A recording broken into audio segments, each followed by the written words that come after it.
Hello बच्चों, क्या हाल चाल।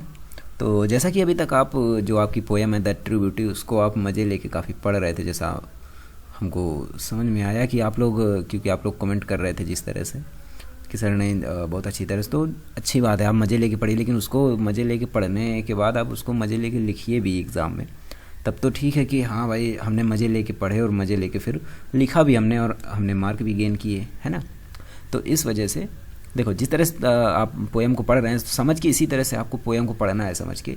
और आज इसका मैं आपको जो सेंट्रल आइडिया है, देखिए पोएम का जो सेंट्रल आइडिया होता है तो वो आज मैं लिखना आपको बताऊंगा। वो सेंट्रल आइडिया बताऊंगा, उसका मैं आपको अर्थ बताऊंगा, ताकि आपको उससे सेंट्रल आइडिया आपको याद हो सके कि किस तरह से आपको सेंट्रल आइडिया लिखना है या फिर किस तरह से आप उसको लिखेंगे। आपको लगता है ना कि सेंट्रल आइडिया लिखना काफ़ी डिफ़िकल्ट होता है, काफ़ी टफ होता है। तो टफ नहीं होता, बस आपको थोड़ी सी चीज़ें ध्यान रखनी होती, पोएम को ध्यान से समझना होता है। हालांकि आई होप कि आप लोगों ने पोएम को ध्यान से समझा होगा, क्योंकि मैंने बहुत अच्छे तरीके से आपको समझाया था। जिसने भी नहीं समझाया, जिसको भी समझ में नहीं आई ये पोएम, तो वो पीछे वाले वीडियो देख के, जो फर्स्ट पार्ट है सेकंड पार्ट है उस पर देख सकता है। फर्स्ट वाली पार्ट में मैंने पोएम पढ़ाई थी और उसके अर्थ बताया था, और उसके बाद दूसरे में मैंने रेफरेंस कॉन्टेस्ट और एक्सप्लेनेशन बहुत ही सरल तरीके से मैंने बताया था किस तरह से हमको उस पर से करना है, ठीक है। तो ये चीज़ें हो गई। अब इसके बाद क्या करते हैं, देखिए सेंट्रल आइडिया अभी हम आपको बताते हैं, लेकिन उसके पहले आप मेरी बात सुन लीजिए। मेरी बात ये है कि मैंने आपसे कई बार बोला है लेसन के नाम और राइटर के नाम। आप बोलते हो कि सर आप हमेशा बोलते रहते हो लेसन के नाम, राइटर के नाम। तो बेटा लेसन के नाम और राइटर के नाम वो आपको लिखने ही पड़ेंगे। जैसे पोएम के नाम होते हैं उनके पोएट के नाम, तभी आप उसका रेफरेंस लिख पाएंगे। और कॉन्टेस्ट एक्सप्लेनेशन तो आप लिख सकते हैं। आप सोचोगे कि ठीक है हम अपने आप से लिख देंगे कॉन्टेस्ट और एक्सप्लेनेशन, लेकिन आपको रेफरेंस लिखने के लिए तो आपको ये चीज़ें याद करनी ही पड़ेंगी, क्योंकि बिना आपको पोएम का नाम या फिर पोएट का नाम कि किसने कंपोज किया, ये सारी चीज़ें याद किए बिना आप रेफरेंस नहीं लिख सकते हो। इस वजह से आपको पोएम की ये सारी चीज़ें याद रखनी है, ठीक है। आज देख लेते हैं, देखिए हम लोग क्या करने वाले। देखिए द ट्रू ब्यूटी का सेंट्रल आइडिया आज हम लोग पढ़ने वाले हैं, ठीक है। तो चलो फिर बढ़ते हैं अपने सेंट्रल आइडिया की ओर। देखिए पहले तो द ट्रू ब्यूटी जो पोएम है वो लिखा किसने है, कंपोज किसने किया है, सॉरी मतलब किसने कंपोज किया है। द ट्रू ब्यूटी पोएम जो आपके थॉमस जो कैरी हैं इन्होंने कंपोज किया है, ठीक है। ये मैं आपको 10 बार बता चुका हूँ कि the true beauty poem Thomas carry ने कंपोज किया। अब ये चीज़ें आपको याद हो जानी चाहिए, और मैं आशा करता हूँ कि अब चीज़ें आपको याद हो गई होंगी, हो जानी भी चाहिए क्योंकि ज़रूरी है। नहीं याद करोगे इसमें आपका नुकसान, मेरा कोई नुकसान नहीं है। आई बात समझ में। तो चलो फिर इसको पढ़ा देते हैं, उसके बाद देखते हैं इसका अर्थ क्या होगा, इसकी मीनिंग क्या होगी। सारी चीज़ें आपको 1 बाय 1 करके बता देते हैं सारी चीज़ें, ताकि आपको कोई तकलीफ़ ना हो और आपको सेंट्रल आइडिया लिखने में भी कोई तकलीफ़ ना हो। आप भी बोलेंगे नहीं सर सेंट्रल आइडिया हमको अच्छे समझ में आया। और देखिए कमेंट करके मुझे बताया करिए क्या चीज़ आपको नहीं समझ में आई, या फिर कौन सी लाइन आपको नहीं समझ में आई, या फिर क्या चीज़ आपको समझ में आई, ये भी कमेंट करके मुझे बताया करिए, क्योंकि आप बताते नहीं तो फिर अच्छा नहीं लगता ना।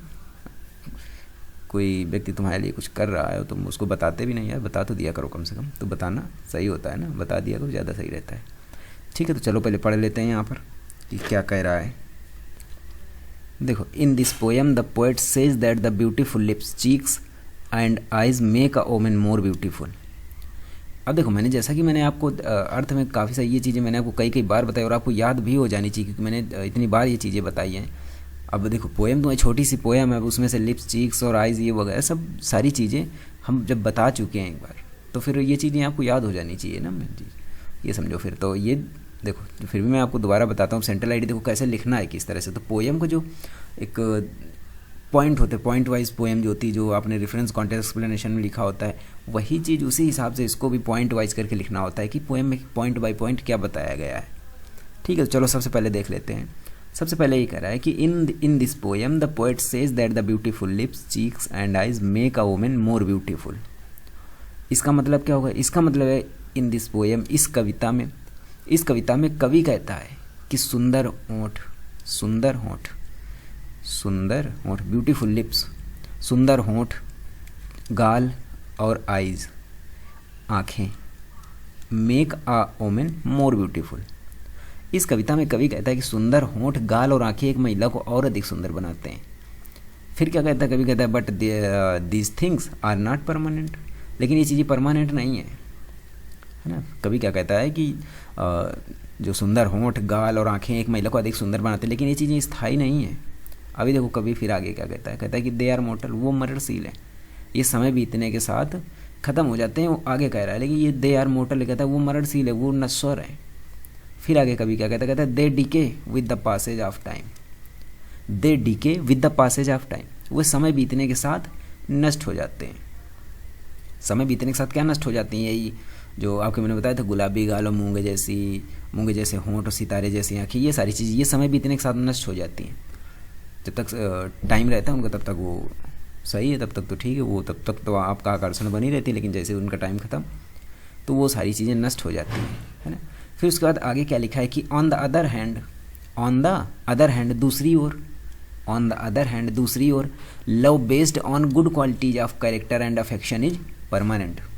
फिर कभी क्या कहता है कि दूसरी ओर चरित्र और स्नेह के अच्छे गुणों पर आधारित, दूसरी ओर ऑन द अदर हैंड, दूसरी ओर कभी क्या कहता है कि ऑन द अदर हैंड दूसरी ओर, love based on good qualities of character and affection is permanent. दूसरी ओर कभी क्या कहता है कि चरित्र और स्नेह के अच्छे गुणों पर आधारित प्रेम स्थायी है।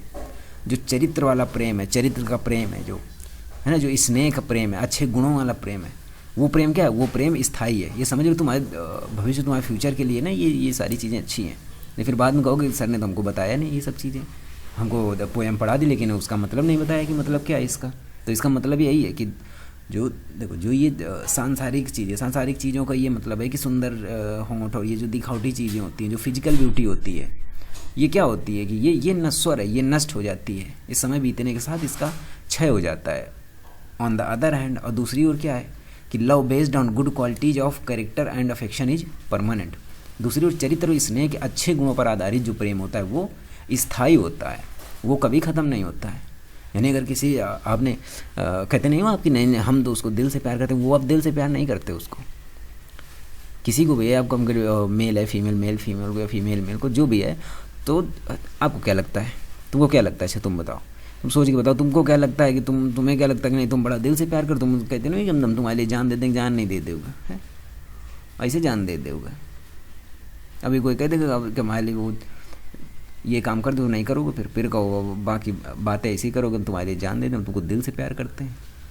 तो बेटा दिल से प्यार करना वो नहीं होता है ना, जो तुम कहते हो कि नहीं हम तुमसे दिल से प्यार कर, वो सब कुछ नहीं, वो अब शारीरिक माया मोह है। ये नहीं, ये जो सुंदर होंठ गाल, तभी तो कहते हो हम तुमको दिल से प्यार करते हैं। चलो आगे, फिर आगे कभी क्या कह रहा है, तो कभी तुमको ज्ञान दे रहा है तो उसको ले लो, अभी टाइम है, ले लो, फ़ायदे में रहोगे।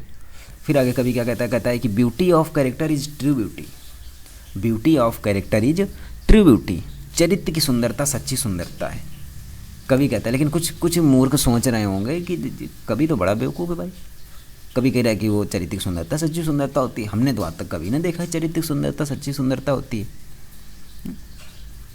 हमने तो आज तक हमेशा देखा है कि नहीं सुंदर होंठ गाल आँखें, हम तो यही चीज़ें देखते आ रहे हैं, और भी बहुत सारी चीज़ें हम तो यही देखते चले आ रहे हैं आज तक। कभी कह रहा है कि चरित्र की सुंदरता, तो कुछ तो बड़ा कंफ्यूज होंगे कि कभी यहाँ हमको लगता है भटका रहा है हमको, हमारा जो गोल है उससे हमको भटका रहा है, कभी शायद कुछ को ये समझ में आ रहा होगा ना। आगे फिर कभी क्या कहता है कि so we should condemned physical beauty devoid of these virtuous and should love the beauty of mind and soul. एक लाइन में सिर्फ सारी चीज़ें समझाता हूँ कि देखो, सो वी शुड, इसलिए वी शुड, हमें इन गुणों से condemned physical beauty devoid of these virtuous and should love the beauty of mind and soul, इसलिए हमें इन गुणों से रहित शारीरिक सौंदर्य की निंदा करनी चाहिए, है ना। अब इसका मतलब बता रहा हूँ, पहले इसका मतलब अर्थ इसका समझ लो, फिर मतलब मैं बताता हूँ इसका मतलब क्या, कुछ सोच क्या रहे होंगे इसका मतलब। कभी कहता है कि so we should condemned physical beauty devoid of these virtuous and should love the beauty of mind and soul, इसलिए हमें इन गुणों से रहित शारीरिक सौंदर्य की निंदा करनी चाहिए। कुछ कह रहे होंगे अच्छा मिले नहीं हमको, नहीं तो फिर बताते तुमको हम शारीरिक सौंदर्य की निंदा करनी चाहिए, है ना। चलो आगे देखते हैं फिर क्या लिखा है, these virtuous and should love the beauty of mind and soul, और मन और आत्मा की सुंदरता से प्यार करना चाहिए। और क्या करना चाहिए, मन और आत्मा की सुंदरता से प्यार करना चाहिए। अब कभी यहाँ पर लास्ट की 3 लाइनों में कभी बहुत अच्छी चीज़ समझा रहा है, कभी कह रहा है कि चरित्र की सुंदरता सच्ची सुंदरता है, इसलिए हमें इन गुणों से रहित शारीरिक सौंदर्य की निंदा करनी चाहिए और मन और आत्मा की सुंदरता से प्यार करना चाहिए, ये कभी कह रहा है। अब कुछ यहाँ जो खुद कवि बने बैठे हैं, कवि कहते हैं तुमने क्या लिखा है, लिखेंगे तो हम, बहुत बार हमने लिखा भी है। कुछ ये सोच रहे हैं कभी बता रहे होंगे ना कि कभी तो तुमने क्या लिखा यार, ये सब क्या चीज़ें चली, सुंदरता ये सब क्या लिखेंगे, तो हम असली चीज़ तो हम बताएंगे जो हम देखते हैं। तो बेटा वो नहीं होती है ये। शारीरिक सौंदर्य की निंदा निंदा ना करो, तुम निंदा करोगे मार खाओगे वो अलग मैटर है। क्योंकि कभी निंदा करके देखना, क्या तुम्हारी आंखें बेकार हैं, तुम्हारे गाल बेकार, कभी करके देखना, फिर पता चलेगा, है ना। लेकिन जो कभी करे तो उसकी बात तो माननी पड़ेगी। देखिए चरित्र की सुंदरता सच्ची सुंदरता है, इसलिए हमें क्या करना चाहिए, इन गुणों से रहित शारीरिक सौंदर्य की निंदा करनी चाहिए। हालांकि ये उस कहने की बातें हैं। और फिर आगे कभी क्या कहता है कि और मन और आत्मा की सुंदरता से प्यार करना चाहिए। सही बात है। चलो खैर, हमारे ख्याल से ये सेंट्रल आइडिया आपको समझ में आ गया होगा। तो इसकी जो PDF आपको मिलेगी वो आपको इसका अर्थ भी मिल जाएगा। देखो ये अर्थ भी आपके लिए टाइप करवा दिया हमने, तो ये अर्थ भी आपको पूरा मिल जाएगा। जो भी अर्थ मैंने अभी बताया वो अर्थ आपको मिल जाएगा। और ये अर्थ आपको पाने के लिए, PDF पाने के लिए आपको क्या करना है, वो आपको टेलीग्राम ज्वाइन करना है। बिकम स्टॉपर टेलीग्राम आपको ज्वाइन करना है। कोई आपका क्वेश्चन है, कोई आपकी क्वेरी है, तुरंत आप मुझे इंस्टाग्राम पे मैसेज करके पूछ सकते हैं, ठीक है। और यहाँ पर आपको PDF मिल जाएगी। अगर वीडियो आपको पसंद आए तो उसको लाइक कीजिए, अगर पसंद नहीं आए तो उसको डिसलाइक कीजिए। और जो चीज़ आपको समझ में आई उसके लिए कमेंट कीजिए, जो ना समझ में आई उसके लिए भी कमेंट कीजिए, ठीक है। कल से आपको हम पढ़ाएंगे शॉर्ट स्टोरी की पहली कहानी मैं आपको कल समझाऊंगा, और बहुत ही अच्छे से, बहुत ही प्यार से, बहुत ही मोहब्बत से समझाऊंगा कल, ठीक है। तो तब तक के लिए चलते हैं, फिर मिलते हैं कल। तब तक के लिए नमस्कार।